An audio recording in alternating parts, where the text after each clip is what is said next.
नमस्कार दोस्तों, मैं रेनू और यह मेरा चैनल है साहित्य की ओर, जहां मैं आपको साहित्य की नई नई कहानियों से मिलवाती हूं।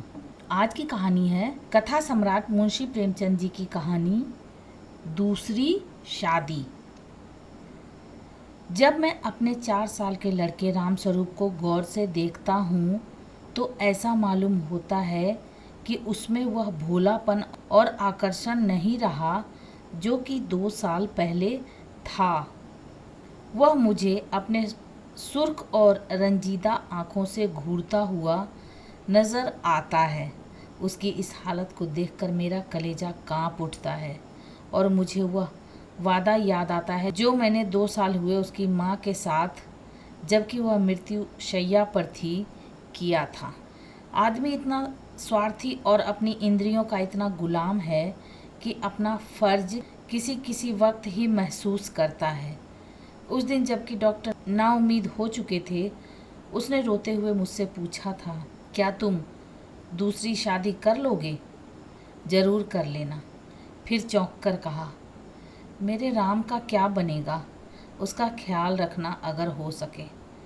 मैंने कहा, हाँ, मैं वादा करता हूँ कि मैं कभी दूसरी शादी न करूँगा।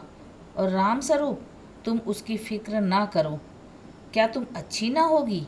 उसने मेरी तरफ हाथ फेंक दिया, जैसे कहा, लो, अलविदा। 2 मिनट बाद दुनिया मेरी आंखों में अंधेरी हो गई। रामस्वरूप बेमां का हो गया। 2-3 दिन उसको कलेजे से चिमटाए रखा। आखिर छुट्टी पूरी होने पर उसको पिताजी के सुपुर्द करके मैं फिर अपनी ड्यूटी पर चला गया। 2-3 महीने दिल बहुत उदास रहा नौकरी की, क्योंकि उसके सिवाय चारा न था। दिल में कई मंसूबे बांधता रहा। 2-3 साल नौकरी करके रुपया लेकर दुनिया की सैर को निकल जाऊंगा। यह करूंगा, वह करूंगा। अब कहीं दिल नहीं लगता। घर से खत बराबर आ रहे थे कि फला फला जगह से नाते आ रहे हैं, आदमी बहुत अच्छे हैं, लड़की अकल की तेज है, खूबसूरत है, फिर ऐसी जगह नहीं मिलेगी। आखिर करना ही है, कर लो। हर बात में मेरी राय पूछी जाती थी, लेकिन मैं बराबर इनकार किए जाता था।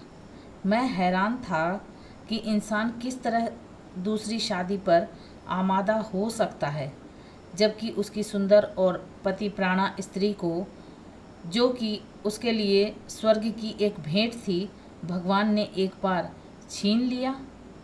वक्त बीतता गया। फिर यार दोस्तों के तकाजे शुरू हो गए। कहने लगे, जाने भी दो, औरत पैर की जूती है, जब एक फट गई दूसरी बदल ली। स्त्री का कितना भयानक अपमान है, यह कहकर मैं उनका मुंह बंद कर दिया करता था। जब हमारी सोसाइटी, जिसका इतना बड़ा नाम है, हिंदू विधवा को दोबारा शादी कर लेने की इजाज़त नहीं देती, तो मुझको शोभा नहीं देता कि मैं दोबारा एक कुंवारी से शादी कर लूं। जब तक यह कलंक हमारी कौम से दूर नहीं हो जाता, मैं हरगिज, कुंवारी तो दूर की बात है, किसी विधवा से भी ब्याह न करूँगा। ख्याल आया, चलो नौकरी छोड़कर इसी बात का प्रचार करें। लेकिन मंच पर अपने दिल के ख्यालात जवान पर कैसे लाऊंगा? भावनाओं को व्यावहारिक रूप देने में, चरित्र मजबूत बनाने में, जो कहना उसे करके दिखाने में हम में कितनी कमी है, यह मुझे उस वक्त मालूम हुआ जबकि 6 माह बाद मैंने एक कुंवारी लड़की से शादी कर ली। घर के लोग खुश हो रहे थे कि चलो किसी तरह माना। उधर उस दिन मेरी बिरादरी के 2-3 पढ़े लिखे रिश्तेदारों ने डांट बताई, तुम जो कहा करते थे मैं वेवा से ही शादी करूंगा, लंबा चौड़ा व्याख्यान दिया करते थे, अब वह तमाम बातें किधर गई? तुमने तो एक उदाहरण भी न रखा जिस पर हम चल सकते। मुझ पर जैसे घड़ों पानी फिर गया। आंखें खुल गई। जवानी के जोश में क्या कर गुजरा। पुरानी भावनाएं फिर उभर आईं और आज भी मैं उन्हीं विचारों में डूबा हुआ हूँ। सोचा था, नौकर लड़के को नहीं संभाल सकता, औरतें ही इस काम के लिए ठीक हैं। ब्याह कर लेने पर जब औरत घर में आएगी तो रामस्वरूप को अपने पास बाहर रख सकूंगा और उसका खासा ख्याल रखूंगा। लेकिन वह सब कुछ गलत अक्षर की तरह मिट गया। राम स्वरूप को आज फिर वापस पिताजी के पास भेजने पर मजबूर हूँ। क्यों? यह किसी से छिपा नहीं। औरत का अपने सौतेले बेटे से प्यार करना एक असंभव बात है। ब्याह के मौके पर सुना था लड़की बड़ी नेक है, स्वजनों का खास ख्याल रखेगी और अपने बेटे की तरह समझेगी, लेकिन सब झूठ।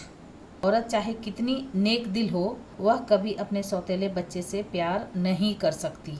और यह हार्दिक दुख वह वादा तोड़ने की सज़ा है जो कि मैंने एक नेक बीवी से उसके आखिरी वक्त में किया था। तो ये आप सुन रहे थे प्रेमचंद जी की बहुत ही अद्भुत लघु कथा दूसरी शादी। ऐसी अद्भुत कहानियों को सुनने के लिए मेरे चैनल को सब्सक्राइब करें, लाइक करें और शेयर करें। और हाँ, कमेंट करके ज़रूर बताएं कि ये कहानी आपको कैसी लगी। Thank you.